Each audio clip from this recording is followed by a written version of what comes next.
नमस्कार। प्रभा साक्षी news network और आप सभी का स्वागत है। पाकिस्तान के कब्जे वाले कश्मीर में अब हालात सिर्फ बिगड़ नहीं रहे हैं, बल्कि यह इस्लामाबाद के खिलाफ खुले जन विद्रोह का रूप ले चुके हैं।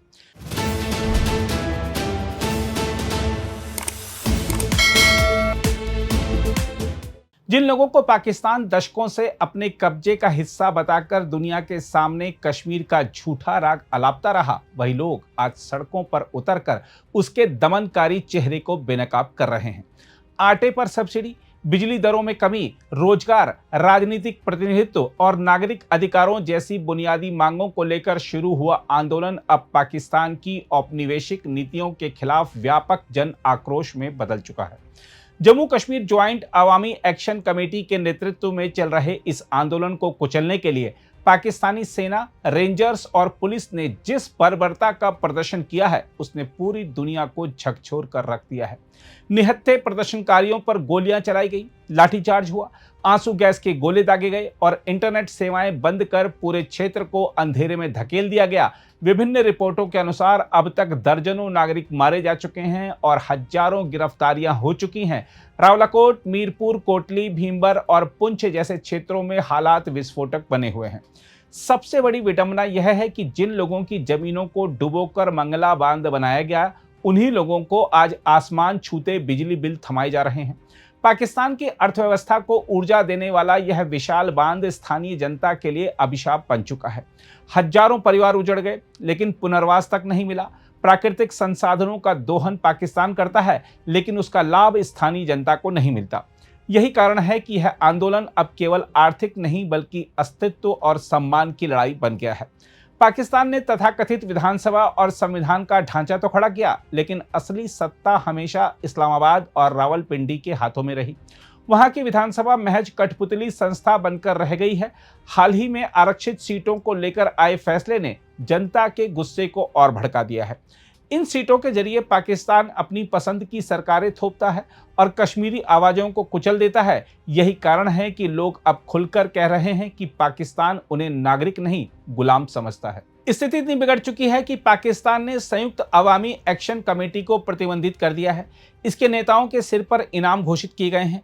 पत्रकारों को गिरफ्तार किया जा रहा है, मीडिया पर सेंसरशिप थोप दी गई है और इंटरनेट बंद कर सच्चाई छिपाने की कोशिश की जा रही है। लेकिन दमन जितना बढ़ रहा है, जनाक्रोश उतना ही उग्र हो रहा है।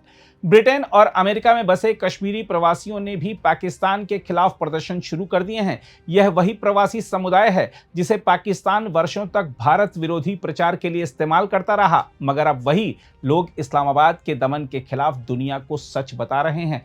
पाकिस्तानी सेना ने पीओके के लोगों के साथ जो बर्बरता की है, उसके खिलाफ गुस्सा इतना ज्यादा है कि लोग नारे लगा रहे हैं कि पाकिस्तानी सेना को कुत्ता कहना कुत्ते की तौहीन है।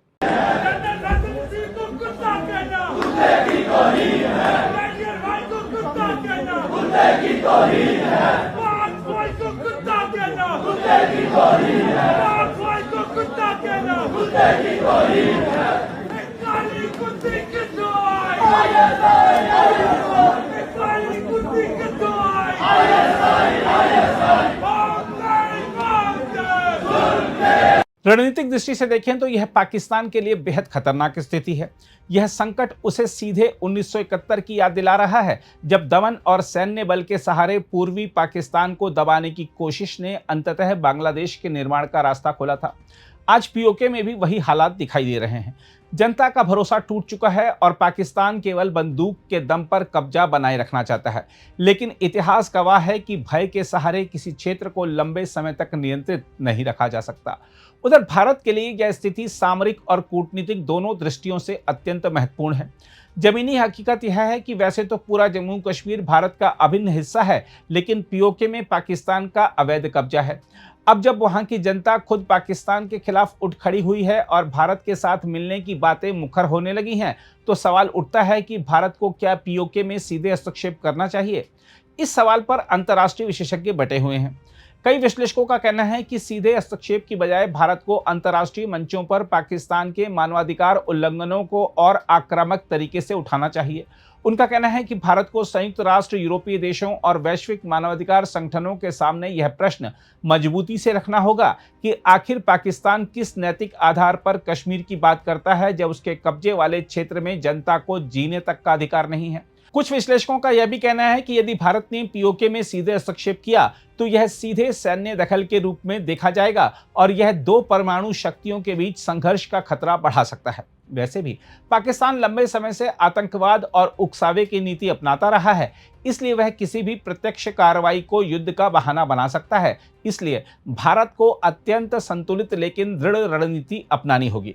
विश्लेषकों का कहना है कि भारत के पास कई विकल्प हैं, जैसे पीओके की जनता के साथ मानवीय और सामाजिक संपर्क बढ़ाना, अंतर्राष्ट्रीय स्तर पर पाकिस्तान को घेरना, सीमा पर सुरक्षा और सतर्कता बढ़ाना, क्योंकि पाकिस्तान ध्यान भटकाने के लिए आतंकवादी घुसपैठ बढ़ा सकता है। साथ ही पीओके के लोगों के लिए राजनीतिक संदेश देना होगा कि भारत उन्हें अपना नागरिक मानता है और उनके अधिकारों के साथ खड़ा है। विश्लेषकों का कहना है कि जम्मू कश्मीर विधानसभा में पीओके के लिए आरक्षित 24 सीटों को सक्रिय राजनीतिक प्रक्रिया से जोड़ने पर भी गंभीरता से विचार किया जाना चाहिए। बहरहाल फिलहाल भारत के लिए सबसे प्रभावी रास्ता यही है कि वह धैर्य, कूटनीति और रणनीतिक दबाव का संयोजन अपनाए।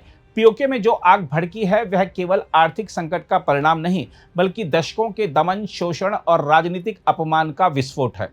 पाकिस्तान की सबसे बड़ी समस्या यह है कि अब उसका झूठ उसके अपने कब्जे वाले क्षेत्र में ही टूट रहा है। जिस जमीन को वह कश्मीर की आज़ादी का प्रतीक बताता था, वहीं की जनता आज उसके खिलाफ आज़ादी की आवाज़ बुलंद कर रही है। हालात साफ संकेत दे रहे हैं कि आने वाले समय में पीओके का भारत के साथ स्वाभाविक जुड़ाव और तेज हो सकता है। स्थानीय जनता जिस तरह पाकिस्तान के खिलाफ आर पार की लड़ाई के मूड में दिखाई दे रही है, उससे स्पष्ट है कि इस्लामाबाद के लिए अब केवल बंदूक और दमन के सहारे वहां अपनी पकड़ बनाए रखना आसान नहीं रहेगा।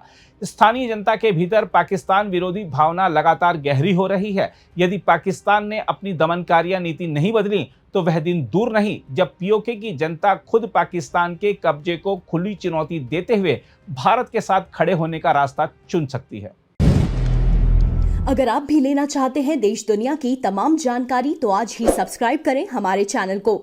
साथ ही नीचे दिए बेल आइकन को जरूर दबाएं ताकि हर अपडेट आप तक पहुंच सके।